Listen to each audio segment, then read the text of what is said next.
mengenal pribadi Allah Bapa. Yesus mengajarkan tentang Allah Tritunggal, 3 pribadi dalam Allah yang Esa, yaitu Allah Bapa, Allah Anak, dan Allah Roh Kudus. Dan kita ingin mengenal sosok Bapa melalui pengajaran Kristus. Amen. Saya percaya hanya Yesus yang bisa menjelaskan dengan sangat baik tentang Bapa di sorga. Yohanes 3 ayat 13 berkata, tidak ada seorang pun yang telah naik ke sorga selain daripada Dia yang telah turun dari sorga, yaitu Anak Manusia. Kristus adalah bagian dari Allah Bapa, karena Allah yang Esa dalam 3 pribadi. Dan Dia yang turun dari sorga, hanya Dia yang bisa menjelaskan seorang Bapa yang bertahta di kerajaan sorga. Mari ada 3 poin yang saya mau bagikan. Apa yang Yesus ajarkan tentang pribadi Allah Bapa. Selama ini kita cuma berdoa bilang Bapa kami yang di sorga. Mari kita belajar mengenal Dia. Siapakah Bapa? Matius 23 ayat 22 berkata gini. Dan barang siapa bersumpah demi sorga, ia bersumpah demi tahta Allah. Dan juga demi Dia yang bersemayam di atasnya. Yesus mengatakan bahwa Allah Bapa adalah pribadi yang bertahta di kerajaan sorga. Sorga adalah tahta Allah Bapa. Matius 5 ayat 34. Yesus berkata lagi, janganlah sekali-kali bersumpah baik demi langit karena langit adalah tahta Allah, maupun demi bumi karena bumi adalah tumpuan kakinya, ataupun demi Yerusalem karena Yerusalem adalah kota raja besar. Saya tidak tahu bagaimana dengan Anda, tapi saya itu kalau berdoa suka membayangkan. Jadi kalau saya nyembah, saya membayangkan saya tersungkur di kaki Tuhan.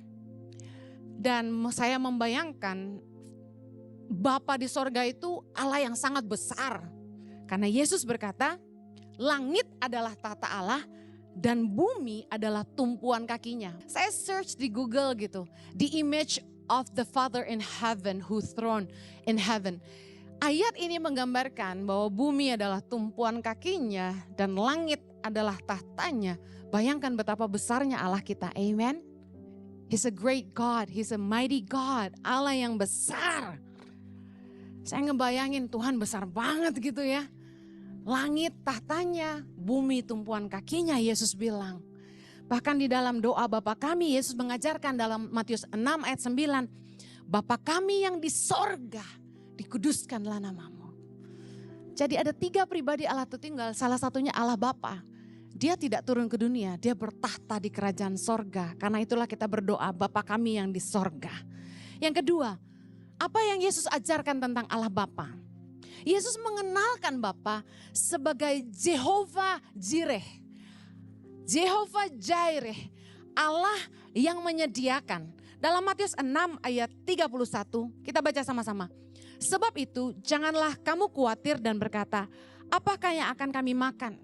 Apakah yang akan kami minum? Apakah yang akan kami pakai? Semua itu dicari bangsa-bangsa yang tidak mengenal Allah. Akan tetapi Bapamu yang di sorga tahu bahwa kamu memerlukan semuanya ini. Katakan pada dirimu, Bapa tahu apa yang aku perlukan.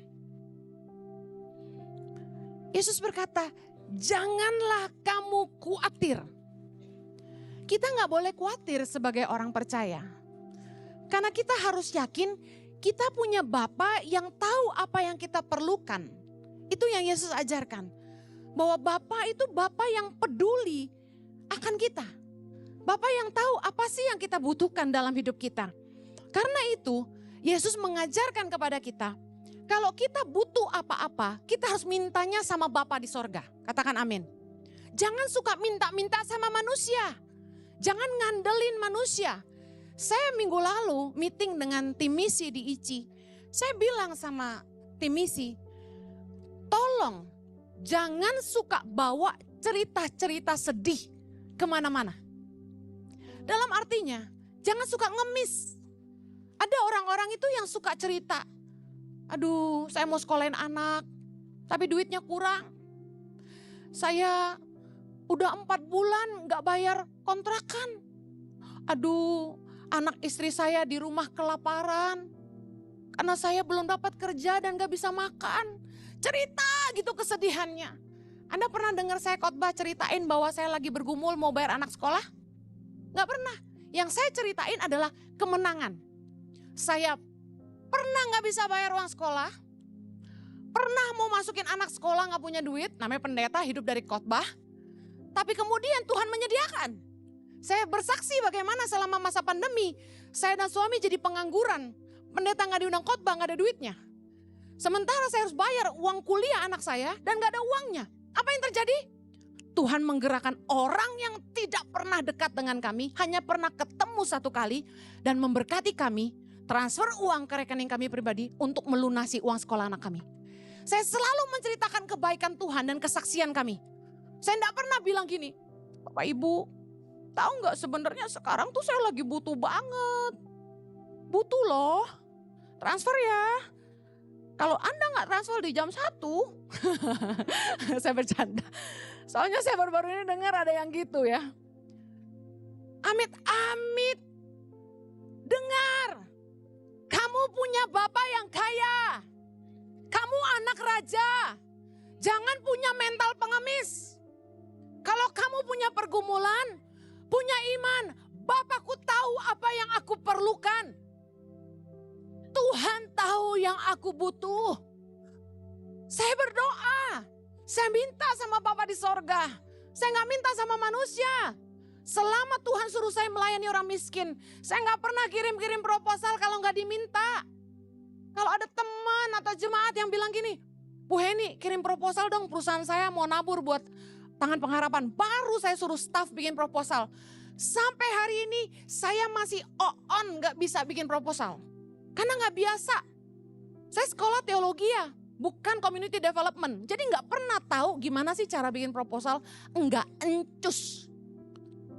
Dan saya gak pernah ngemis biar sama orang tua.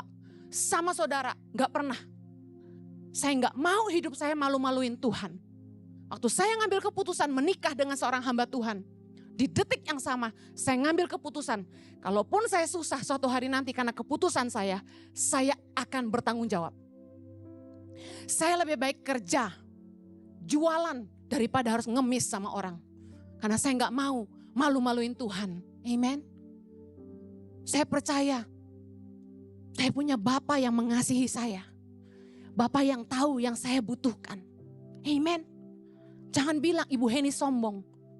Firman Tuhan berkata, jangan kamu khawatir. Jangan seperti orang-orang yang tidak mengenal Allah. Bapamu yang di surga tahu apa yang kamu perlukan. Yang percaya katakan amin. Perhatikan, Yesus ngajarin kita kalau butuh apa-apa tuh doa. Bagaimana cara berdoa secara cepat? Yang pertama, Yesus ngajarin berdoa jangan bertele-tele seperti orang munafik. Matius 6 ayat yang ke-7. Lagi pula dalam doamu itu janganlah kamu bertele-tele seperti kebiasaan orang yang tidak mengenal Allah. Mereka menyangka bahwa karena banyaknya kata-kata doanya akan dikabulkan. Jadi janganlah kamu seperti mereka. Karena sama-sama Bapamu mengetahui apa yang kamu perlukan sebelum kamu minta kepadanya. Oh my God. Saya ambil kesimpulan dari apa yang Yesus ajarkan. Panjang pendek doa tidak menentukan doa kita dikabulkan. Setuju? Sebelum kita minta, sebenarnya Bapa di sorga sudah tahu kita memerlukan. Tapi Tuhan tuh senang kita doa dan meminta. Katakan amin. Jadi saya kalau doa tuh gak terlalu panjang. Straight to the point. Kenapa dikatakan seperti orang yang tidak mengenal Allah? Kalau orang gak kenal tuh basa-basinya panjang ya, setuju katakan amin. Tapi kalau orang kenal Tuhan gak perlu basa-basi. Anak saya gak perlu ketuk pintu 3 kali. Lalu masuk kamar saya, permisi selamat siang Bapak Pendeta Yohanes Kristianus dan Mama Pendeta Heni Kristianus. Bolehkah hamba anakmu ini menyampaikan sesuatu? Sekiranya misalnya andaikan permohonan hamba anakmu ini dikabulkan. Anakmu ini membutuhkan sepatu baru. Perlu gak begitu? Terada kata orang Papua. Anak saya kalau butuh apa-apa gak pakai ketok malahan. Makanya kalau suami istri mau berbuat harus kunci pintu. Anak saya langsung masuk jebret. Mami, I need. Langsung begitu. Orang tanda kenal itu straight to the point. Saya heran kalau pendeta masih suka khotbah makan lama. Bikin kita lapar aja. Saya udah paling panik kalau saya bawa pendeta ke NTT. Satu kali kan saya turun ke Timor gitu. Mengunjungi Feeding and Learning Center Tangan Pengharapan. Masyarakat tuh kalau saya udah datang sediain makanan udah termewah yang mereka bisa karena mereka miskin kan. Biasanya ikan tongkol, ya kasihan ya mereka kan gak mampu ya. Siapinnya tuh air gula dari pohon aren sama putak. Putak itu isinya dahan pohon apa itu yang dicop-cop-cop-cop tuh dibikin kayak kerak telur gitu. Modelnya mirip gitu tapi rasanya beda. Nah mereka taruh itu. Nah pendeta yang saya ajak saya bilang gini supaya menghormati toh. Bapak pendeta bisa berdoa sebelum kita makan. Siap dia bilang gitu. Dia langsung berdoa. Bapa kami di dalam kerajaan sorga. Dikuduskanlah namamu. Datanglah kerajaanmu. Ku dalam hati gue. Wih doa makan doa Bapak kami dia. Kami juga memberkati anak-anak yang tidak bisa makan. Janda, fakir, miskin yang kesusahan. Selama dia berdoa, saya liatin itu makanan lalat sudah datang.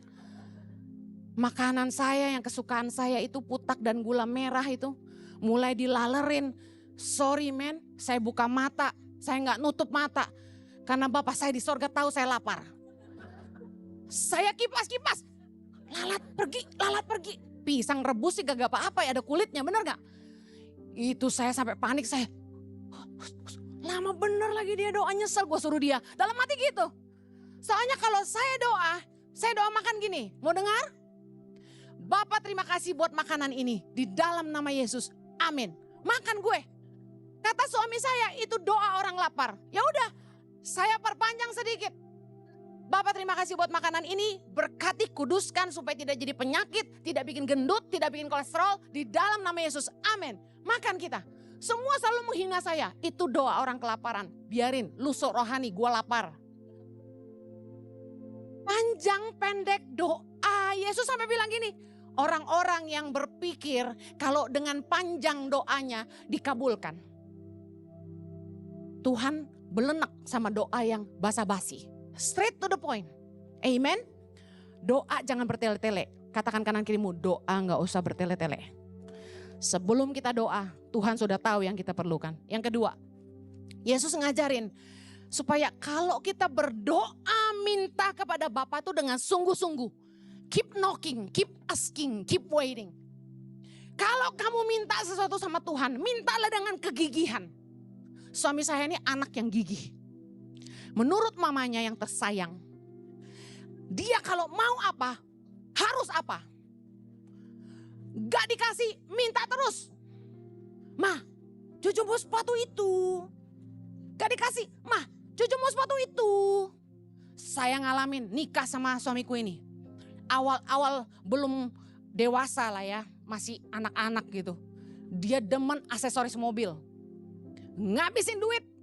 Bayar sound system, speaker, tip. Saya sampai pusing. Ini mobil apa dugem? Dendang, dendong. Ternyata kalau kita ke NTT, itu oplet, mikrolet bunyinya gitu.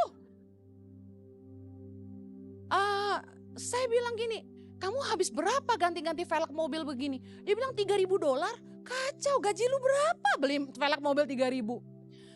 Saya liatin waktu kami married, saya waktu pacaran kan gak bisa ngomong apa-apa, bener gak? Duit dia kerja sendiri. Tapi begitu married, gue mulai nyap-nyap. Jojo, kita gak bisa seperti ini. Kita harus bijaksana mengatur keuangan. Kita punya cicilan rumah, Jo. Kita harus nabung. Wah, saya marah tiap kali dia mulai ganti tip mobil. Gue bilang gini, baru ganti, udah ganti lagi. Kalau saya gak kasih, dia bilang, gue juga kerja, duit gue. Gitu ngomongnya. Nah, saya perhatiin gini, saya lagi tidur, saya ngintip, dia lagi browsing di internet, tip-tip mobil baru, mulai browsing.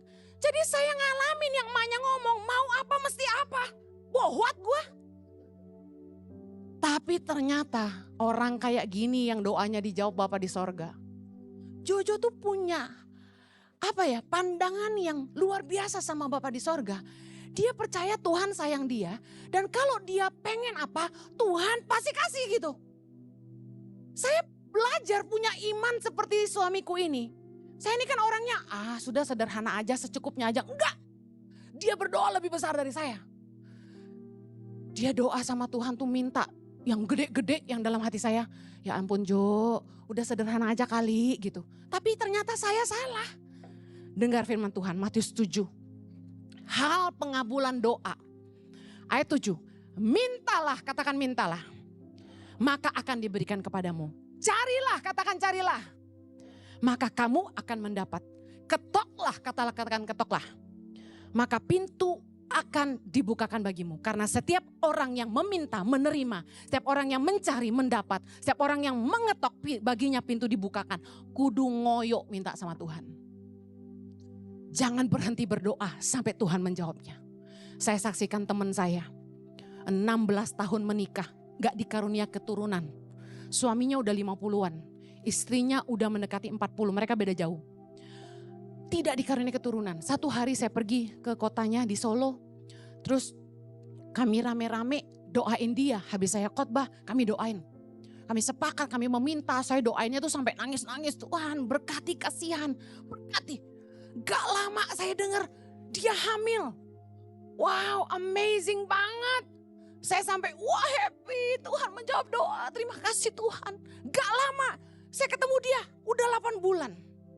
Tapi dengar dulu, begitu saya pulang dengar lagi, kandungannya umur 8 bulan meninggal.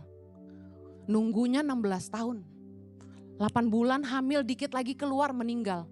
Kalau Anda jadi dia, Anda tinggalin Tuhan gak? Jangan bilang enggak. Gue yakin iman lu goyang. Kalau mau jujur bilang heeh. Nunggu 16 tahun. Hamil 8 bulan. Tinggal dikit lagi. Tahu-tahu meninggal. Kita marah gak sama Tuhan? Pasti marah. Dia udah kayak orang gila. Tapi tiba-tiba dia tidak menyerah. Dia berdoa sama Bapa. Dia doa lagi. Keep knocking on the heaven's door. Berdoa, mengetuk, menunggu, mencari. Tahu apa yang terjadi? Dia hamil lagi. Dan sekarang punya anak laki-laki namanya Ishak. Tuhan kita luar biasa. Haleluya. Kalau doa tuh jangan gak ngoyo. Doalah sungguh-sungguh. Yang ketiga, kita harus percaya waktu kita doa bahwa kita tuh punya Bapa yang baik. Amen. Katakan Bapakku baik. Matius 7. Yesus loh yang ngajarin kita. Ayat 9 bilang gini. Adakah seorang daripadamu yang memberi batu kepada anaknya jika ia meminta roti? Atau memberi ular jika ia meminta ikan? Ayat 11, baca sama-sama.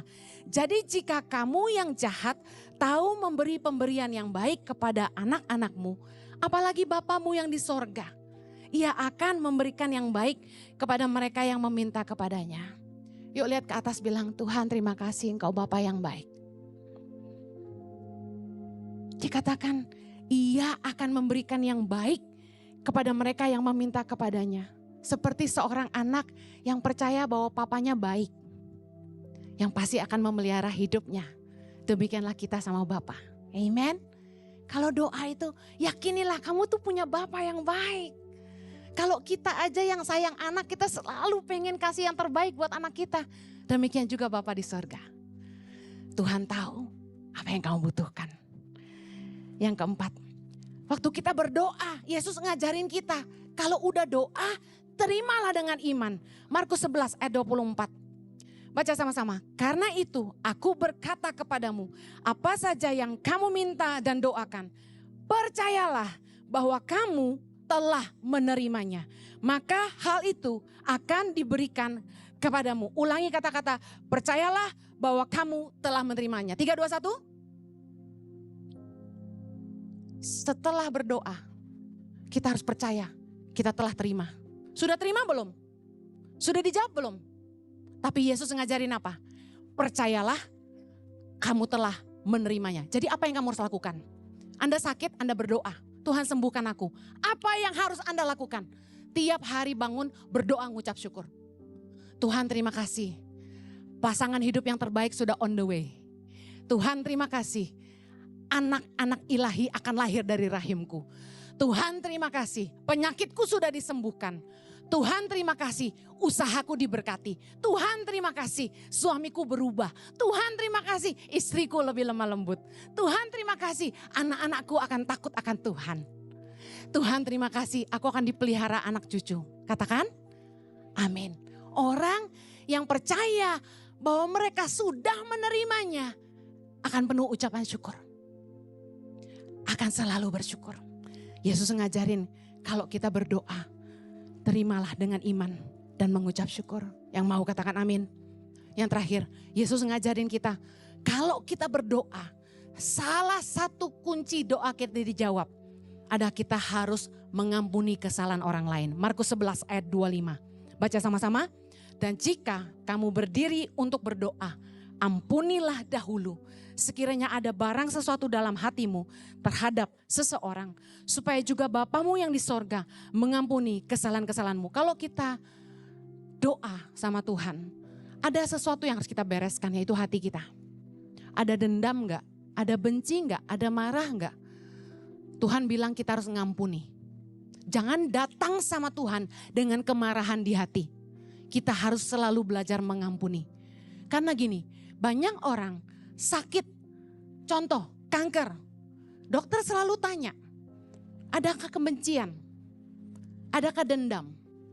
Karena hormon-hormon kortisol yang tidak baik itu akan berkembang banyak di dalam diri orang yang penuh dengan kemarahan dan kebencian. Ketika kita marah, ketika kita kecewa, dendam, itu tanpa kita sadari, tubuh kita ini mengeluarkan zat-zat kortisol yang tidak baik, yang bikin penyakit. Makanya make sense sekali kenapa Tuhan bilang sebelum kita doa kita harus ngampuni. Karena percuma kita doa minta Tuhan menyembuhkan sakit kita kalau masih ada amarah di hati kita, bisa paham?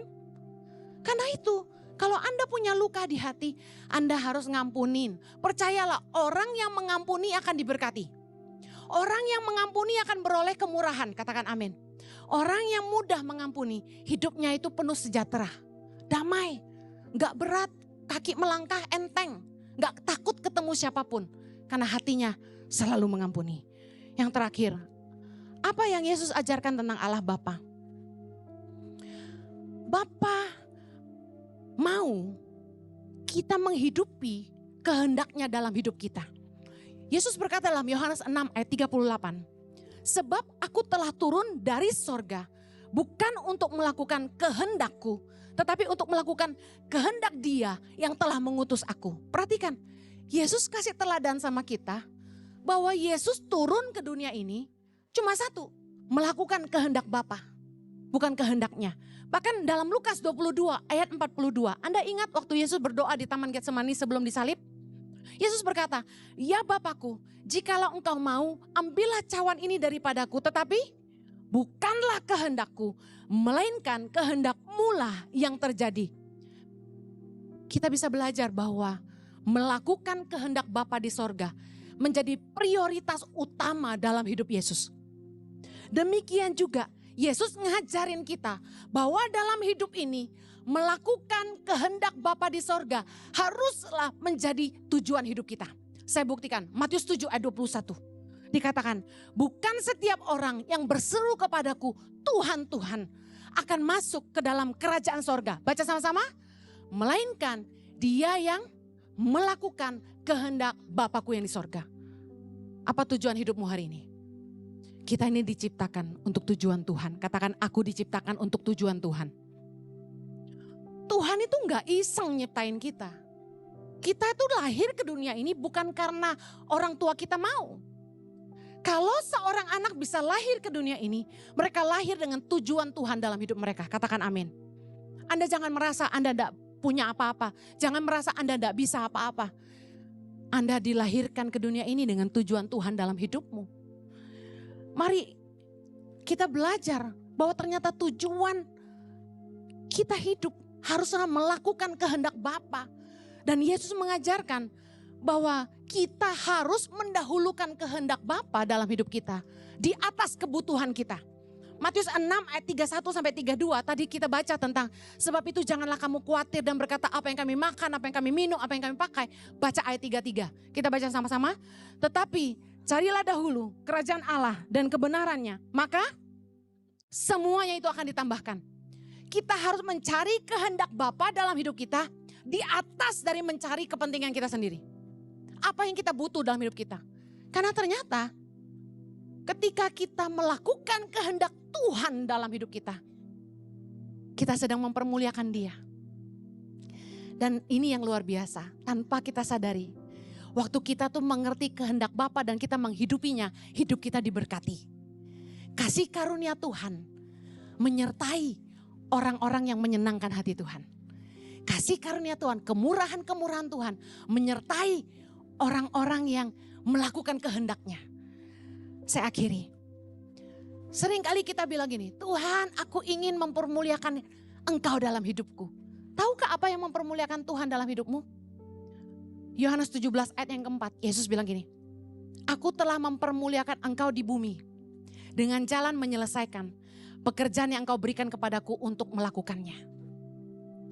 Wow, kepada setiap kita, Tuhan menitipkan sebuah rencana, sebuah pekerjaan baik yang harus kita hidupi hari ini. Pertanyaan saya, apakah Anda sudah mengerti kehendak Bapa dalam hidupmu? Salah satu kehendak Bapa dalam hidup kita orang percaya adalah menjadi saksi Kristus. Yohanes 3 ayat 16 berkata, karena begitu besar kasih Allah Bapa pada dunia ini. Karena itu Dia mengaruniakan putranya yang tunggal. Supaya barang siapa percaya kepadanya tidak binasa, melainkan beroleh hidup yang kekal. Salah satu kerinduan hati Tuhan adalah tidak ada yang binasa. Tuhan mau tidak ada yang binasa. Apakah hari ini Anda punya kerinduan untuk lihat orang-orang di sekitarmu diselamatkan?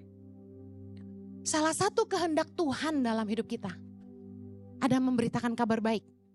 Berdoa untuk jiwa-jiwa agar diselamatkan. Tuhan gak mau ada seorang pun binasa.